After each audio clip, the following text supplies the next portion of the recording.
Welcome back. In this video, I want to run through the entire syllabus of this course. We're not going to talk about things in much detail, but I do want to introduce you to everything we're going to talk about. And there's quite a bit, as you can see. This is a very long course, lots of material, very comprehensive. To start off, we do our course basics, which is where you are right now. It's definitely the least substantial unit in this entire course. It just covers things about the syllabus and how the course works and gives you some advice. And then we really get going with Introduction to Front-End. So we talk about what front-end development is, what back-end development is, how they're different, what HTML is, what CSS is, what JavaScript is. But you still don't write a whole lot of code until this unit when we actually talk about HTML. So there are two units on HTML, Introduction and Intermediate HTML. And then once you finish that, we move on to CSS, which is how we can make things look nice. We add some style in. So that's where the projects start to get a little more exciting. Have you make an image gallery for a photography portfolio site, and we also have you make a blog site.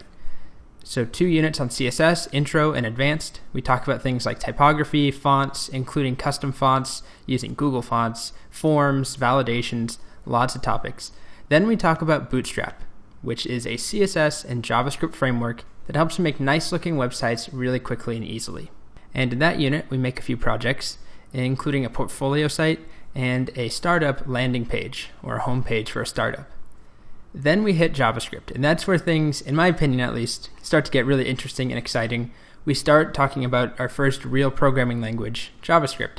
So we start with the basics, and there's a lot to talk about with JavaScript, so you can see pretty much takes up from here down to the end. Everything involves JavaScript, and to be fair, everything involves HTML and CSS as well, but JavaScript becomes the focus. That's how we start making robust web applications, not just simple websites. And I'll expand on that difference in the next unit. But let's keep moving.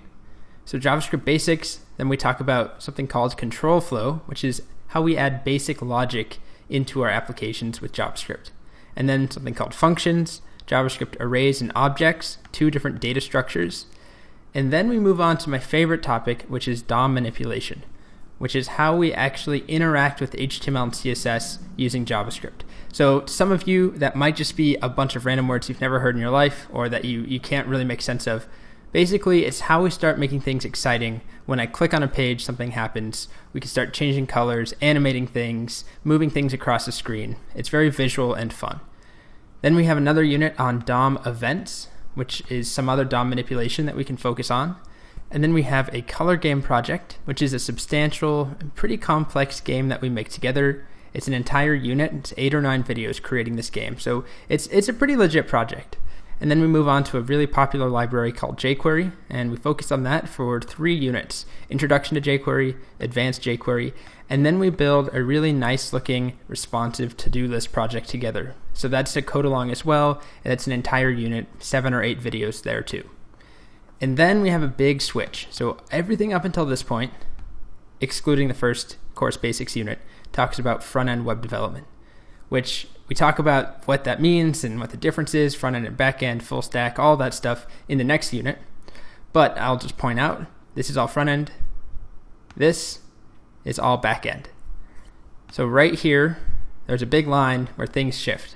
So we move to back-end, and we start by talking about the very basics, just like we did up here for front-end.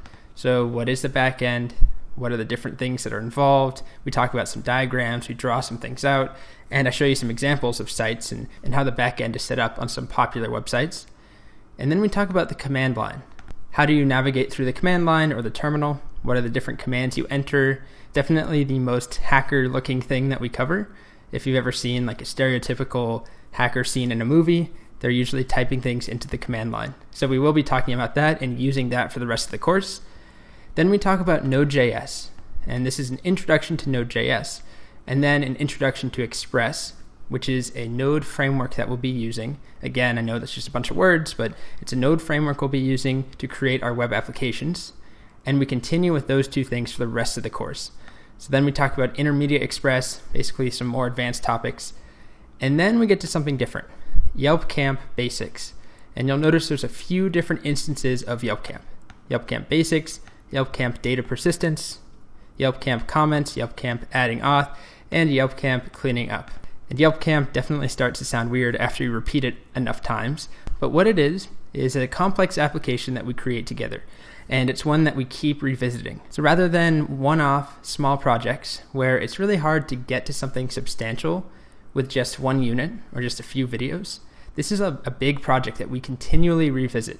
And don't worry, we have plenty of shorter, smaller projects. I'm a really strong believer that you should start by seeing a small instance of something working, making a small project, and then apply it to something big so that you get both ends of that spectrum. You're not just thrown into the deep end immediately, making a huge project, but you're also not stuck making these tiny toys for your entire course. I want you to have something that you can be proud of and something that is really, really complex by the end of the course.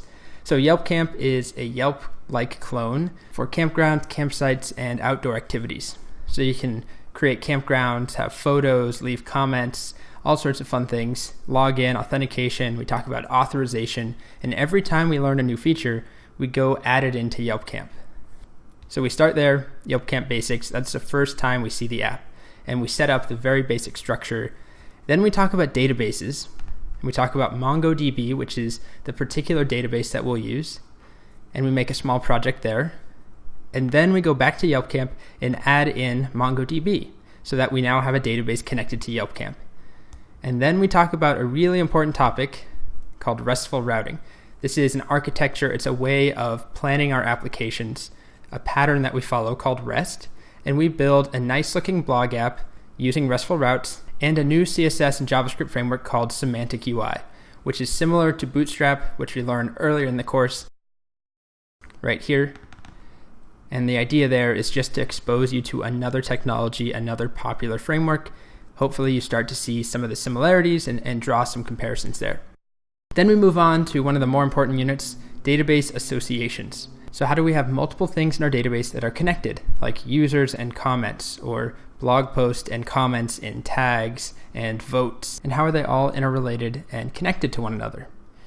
And then we go back to Yelp Camp and we add in comments. So we'll learn about database associations in a smaller project, and then we add it in to Yelp Camp. Then we move on to authentication, user login, signing up, signing out, logging in, all of that using a tool called Passport.js. And we add that into our own application. We make an application with login, a smaller application, and then just like before, we go back to Yelp Camp and we add in authentication so that you now have to log in and log out to use Yelp Camp, or at least to use some features.